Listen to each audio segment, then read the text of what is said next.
Segurança cibernética. Segurança cibernética? No agro? Peraí, como assim? Deixa eu te fazer uma pergunta primeiro. Você cuida da sua segurança cibernética? Não. Vamos saber um pouco mais sobre isso? Olha só, cerca de 10% dos ataques cibernéticos no Brasil estão relacionados ao agro. Quanto mais a tecnologia avança no agro, também avançam os ataques cibernéticos. E é um crime que está avançando não só no Brasil, como em outros países também. E hoje nós vamos trazer informações aqui para o produtor saber como se prevenir, como cuidar, como evitar esse tipo de ataque. Assista agora A Força do Agro com Joyce Maffezoli. A força do agro, Brasil que dá certo. Que a tecnologia está cada vez mais presente e ajuda o agro a crescer, todos sabemos. Mas onde há tecnologia, há risco de ataque cibernético. Elton Fabiano Garcia é cofundador e pesquisador do Observatório da Segurança Cibernética no Agronegócio, OSCA. Seja muito bem-vindo, Elton. Olá, Joyce. É uma satisfação falar com você e com os espectadores do programa Força do Agro.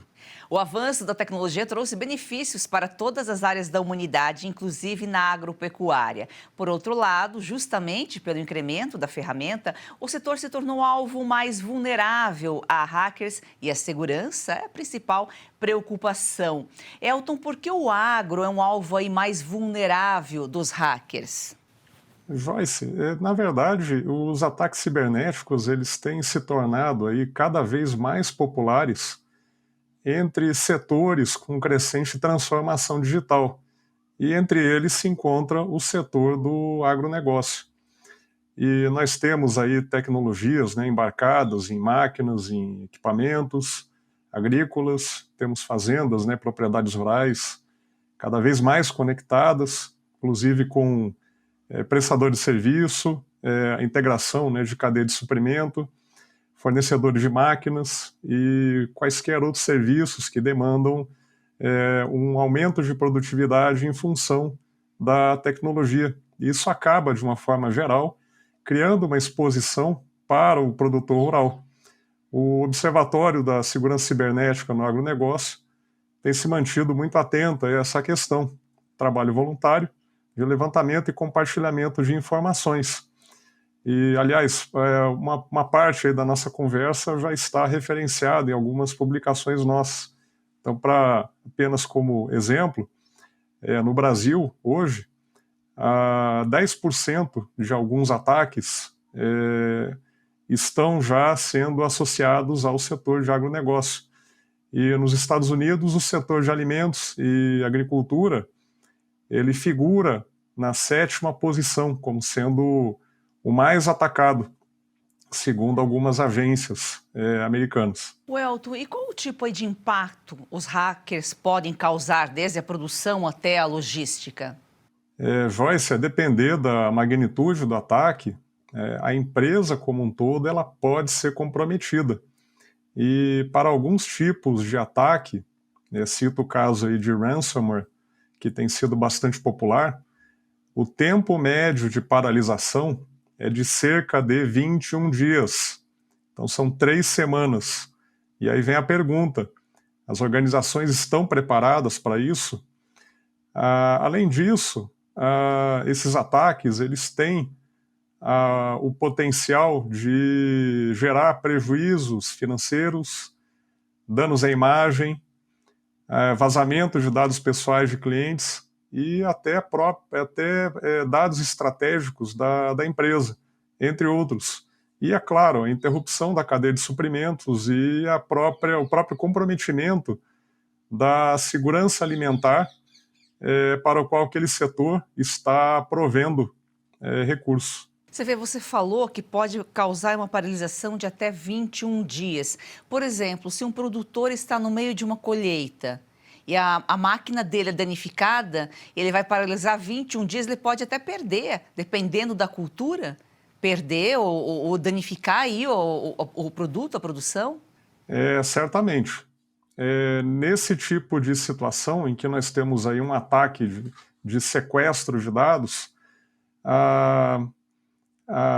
todos os dados da organização acabam sendo comprometidos e se nós temos ali dados relacionados ao georreferenciamento de uma colheitadeira, o georreferenciamento de implementos agrícolas para o escoamento dessa produção. Imagine a seguinte situação: esses dados estão completamente à mercê do atacante. Geralmente eles são criptografados e indisponibilizados, e aí o retorno desses dados à vítima geralmente ocorre mediante o pagamento de um resgate. Hoje é dia de Momento Jurídico com o Dr. Eduardo Berbigier. A gente já volta com mais informações.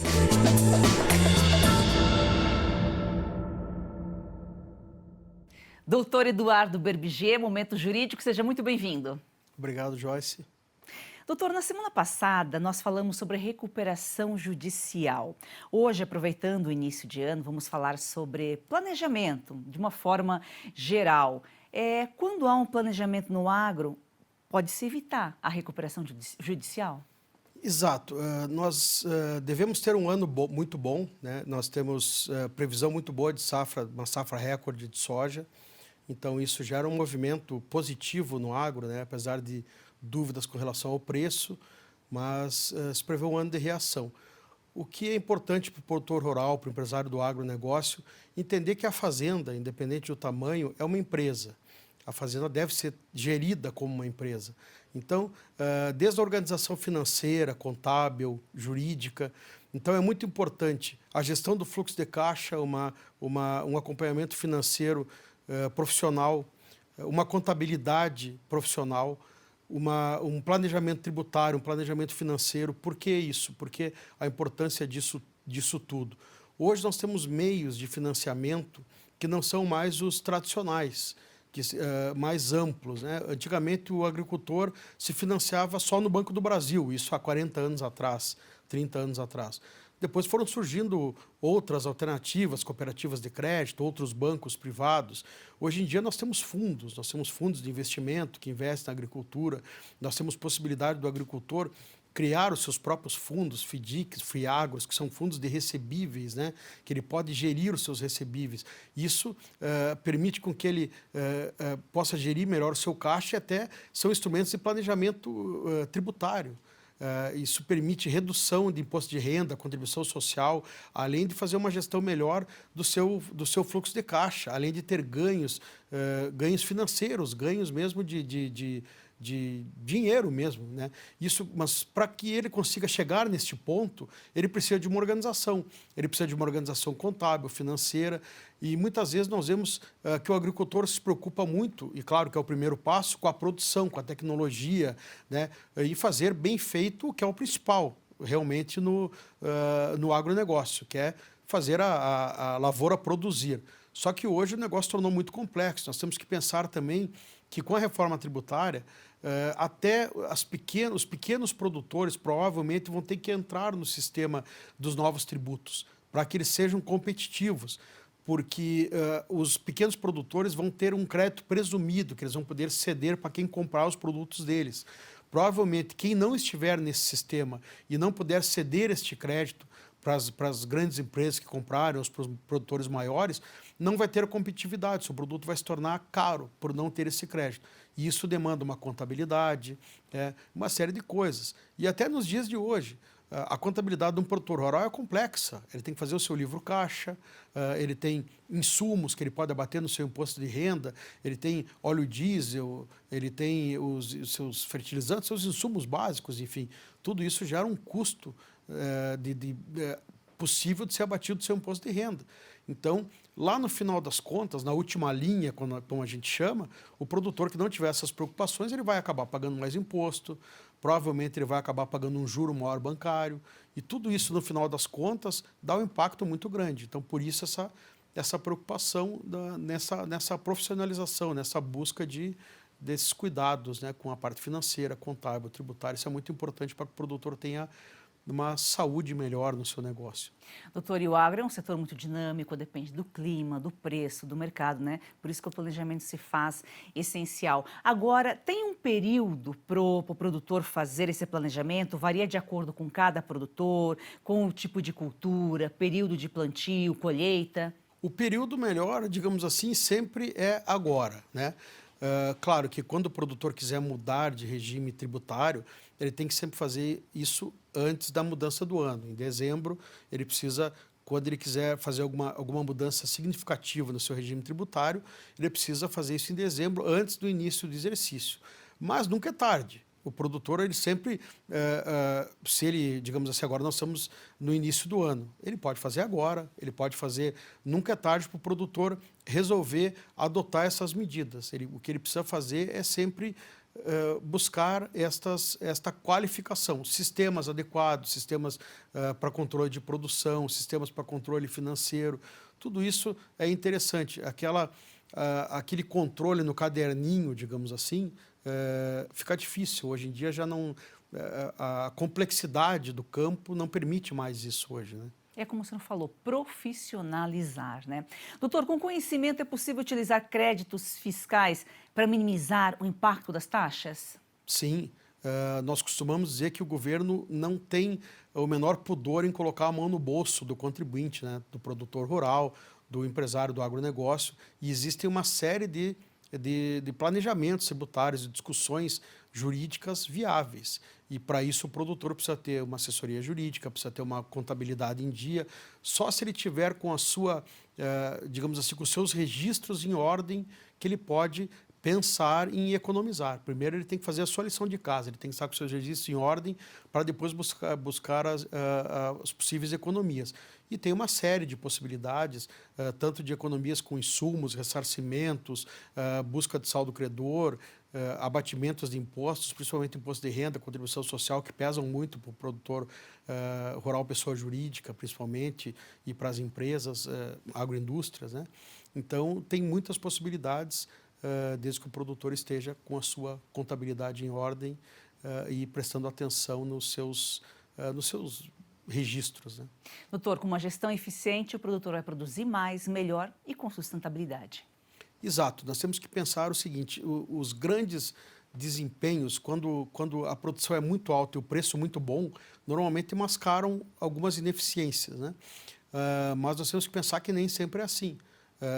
Vão ter anos de margens apertadas, preços ruins, colheitas menores em virtude de questões climáticas, e o produtor, se ele estiver bem ajustado, ele passa por tudo isso sem necessidade de deixar de honrar compromissos, como nós vimos na semana passada, às vezes pedir uma recuperação judicial, enfim.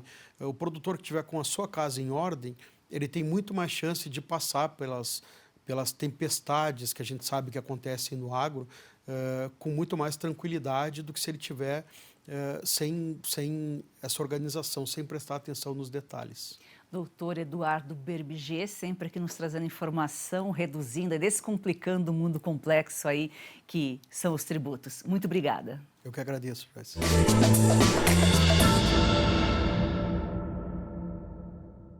Welton, quais medidas de segurança as empresas podem adotar para se proteger aí desses ataques? Joyce, algumas medidas básicas elas podem ser tomadas para servir de ponto de partida, particularmente para aquelas organizações com pouca ou nenhuma maturidade em segurança cibernética.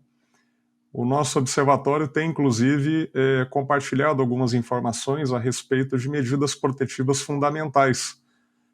Entre elas, mantenha o seu ambiente atualizado, utilize senhas fortes para as contas, né, de usuários, utilize segundo fator de autenticação, faça backup dos dados da organização e criptografe-os, ou seja, proteja esses dados contra atacantes. Utilize aí um programa interno de conscientização de usuários e principalmente contra mensagens suspeitas, porque hoje é considerado o principal vetor de ataque. Então o usuário acaba sendo hoje um elo fraco da cadeia. E é claro, compartilhe informações, discuta, compartilhe informações sobre boas práticas e todos, nesse caso, acabam ganhando. Sua audiência é muito importante para mantermos nossa programação no ar. Vamos a um rápido intervalo e já voltamos. Heloísa, quando vem para a escola, é uma alegria. Quando a criança ela resplandece nela esse desejo de ir longe no estudo, é porque o apoio pedagógico da escola é muito bom. Hoje eu sonho e sei que pode virar realidade. A Escola Professora Olindina Roriz Dantas é um projeto criado pela Agrodan, a maior produtora e exportadora de mangas do Brasil. Doce e sem fiapos, muito valorizada na Europa, está na hora de o brasileiro conhecer essa delícia. Kate, a manga para comer de colher. Da Agrodan para você, qualidade e sabor inigualáveis. Compre Kate, a manga para comer de colher e ajude uma criança. É o agro transformando vidas. É daquele banco. Peraí, a proposta parece boa. Ah, é? Então pergunta para ela se você pode participar das decisões do banco. Moça! E pergunta se o lucro do banco retorna para você no final do ano. E pergunta também se no banco o seu contato é direto com o gerente. Só um minutinho. Coopera, né, Mário Jorge? A Cocred tem tudo que um banco tem, mas com taxas mais justas e uma forma mais sustentável de atuar. Mais um que tem conta na Cocred?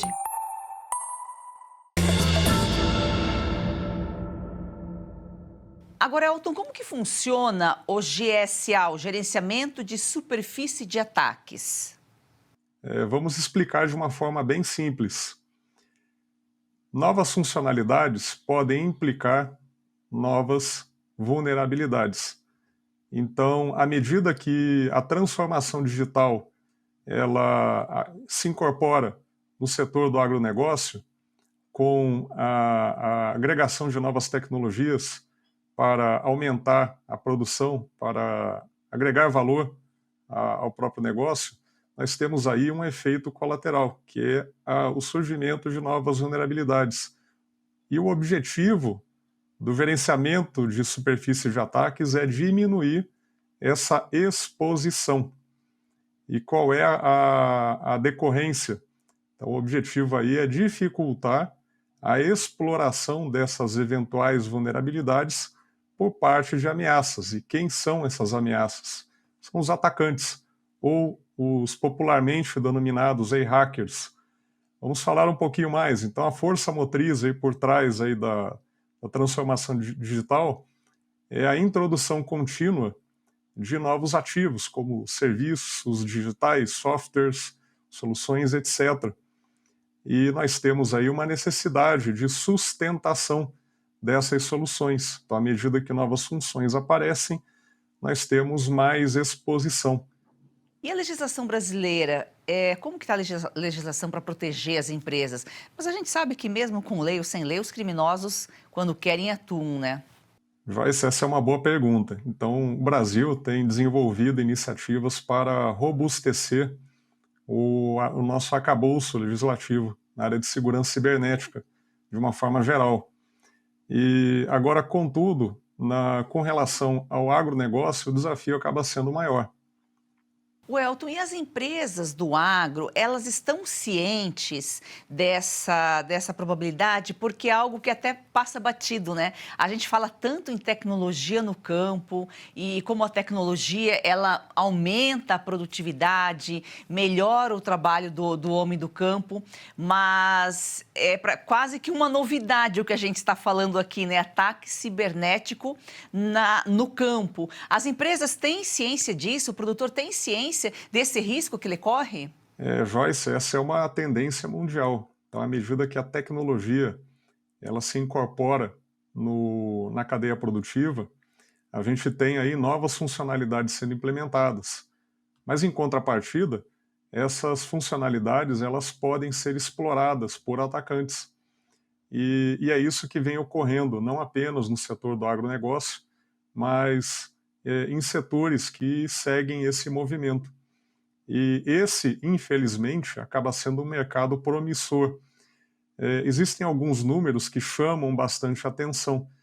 Entre eles, se nós consolidarmos o mercado de ataques cibernéticos como se fosse um país e contabilizássemos os ganhos sob a forma de um produto interno bruto, teríamos hoje aproximadamente aí um país hipotético figurando entre as primeiras posições no cenário mundial.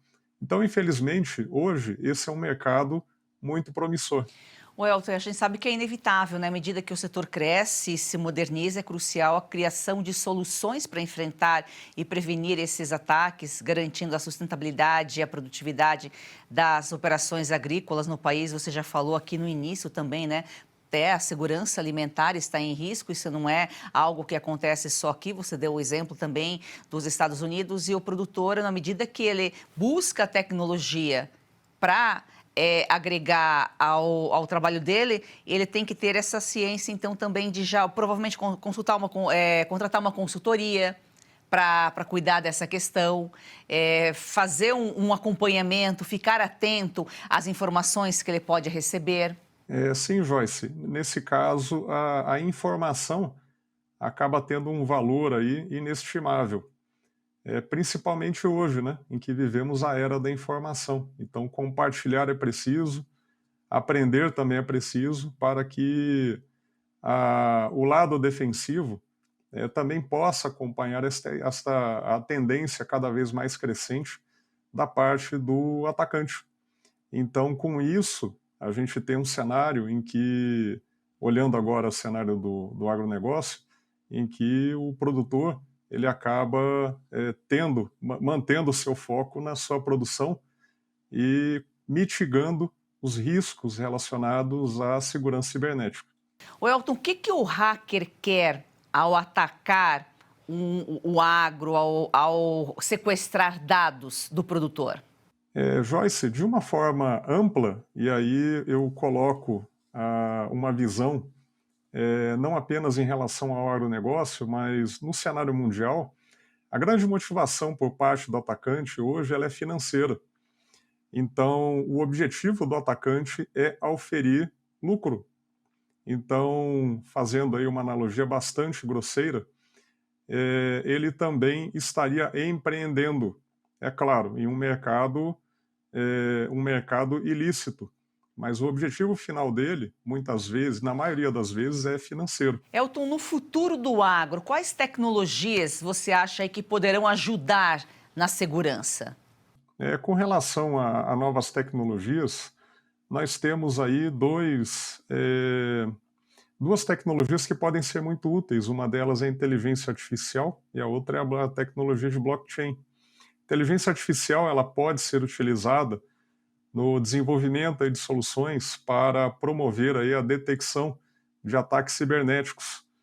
E o blockchain ele pode ter o potencial de oferecer maior transparência e segurança em transações digitais aí do setor. O que o setor pode fazer para equilibrar as medidas de segurança sem interromper os avanços tecnológicos?